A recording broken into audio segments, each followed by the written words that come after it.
Intuitive Machines says its lunar lander is alive and well after touching down near the moon's south pole.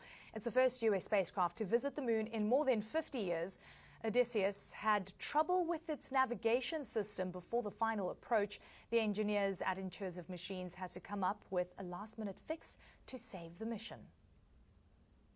We can confirm, without a doubt, is our equipment is on the surface of the moon, and we are transmitting. So, congratulations, IM team. We'll see how much more we can get from that.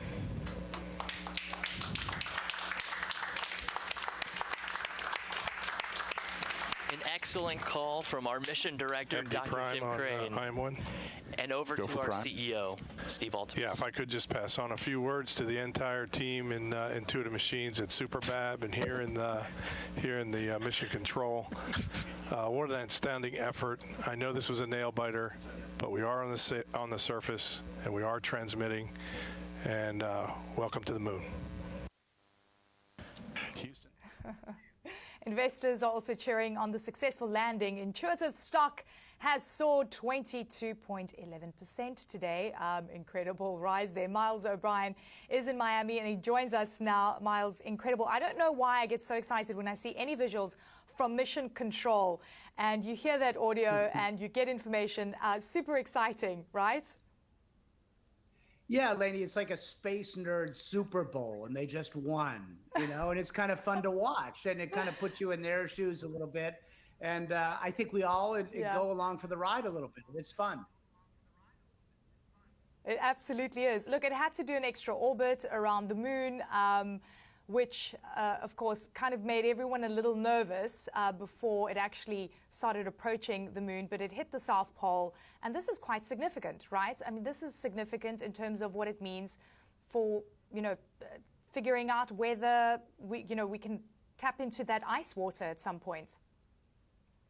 Yeah, it's significant where they are. The moon's South Pole is the place that NASA and the Chinese and others have focused on as a place to set up an encampment because of the presence of ice water. But as much as anything, this is an engineering triumph. You couldn't come up with a screenplay better, that their laser direction system fails. They use an experiment that is piggybacking for the ride, tap it into the system and land safely. I mean, you can't make that stuff up. I mean, you could make it up, but they'd say, oh, that's not plausible. And they did it. Yeah, absolutely. Look, this is the various attempts that we've seen globally. In fact, Japan tried with the SLIM in January. That was partially successful. Peregrine failed. That was the previous attempt by the United States. And this finally showing success. And it is, of course, important because you've got commercial entities. You've got the private sector coming in and working with NASA. Yeah, this is a mission, relative to Apollo, which is pennies on the dollar. It's $118 million all in. Yeah. When you think about what it took to get Apollo 11 to the moon, that was in inflation-adjusted dollars, probably about $1 trillion. So this is a different way of approaching space. It's very similar to what NASA has been doing in low Earth orbit over recent years, the emergence of SpaceX, Blue Origin, et cetera.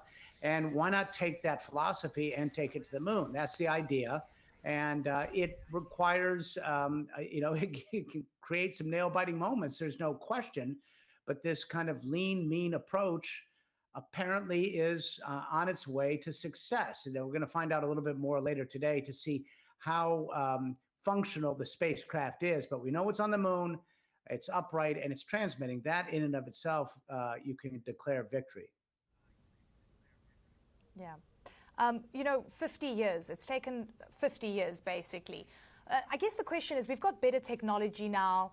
We are far more advanced. Why was it so difficult to have a successful landing like this? I guess the argument is that investment into the space sort of petered out over the decades, but surely it should have been easier than what we actually saw transpire over the past while. Yeah, everybody asks about this. Well, first of all, let's go to the budget. It's a less expensive approach. There's no question. They're going to a part of the moon which is much more rugged than the equatorial regions where the Apollo missions landed. And landing on the moon is hard on a good day. And let's not forget that Apollo 11, Neil Armstrong at the controls of the lunar module, if the guidance system had done its job without a human there, they would have crashed on a boulder. And so the human intervened in the final moments to save the day. So what we're trying to do is replicate the human brain here, 80 billion neurons, human vision, in a machine that is, built on a tight budget. And so that's kind of the rub here. We're doing it in a different way now without a human being present and in the loop. And it's not an easy thing to replicate the human brain in silicon. Well, that's very good news, because it gives me hope about, as AI starts taking over everything, that the human brain is still an absolutely vital element in everything we do, Miles. So great to see you. Thank you so much.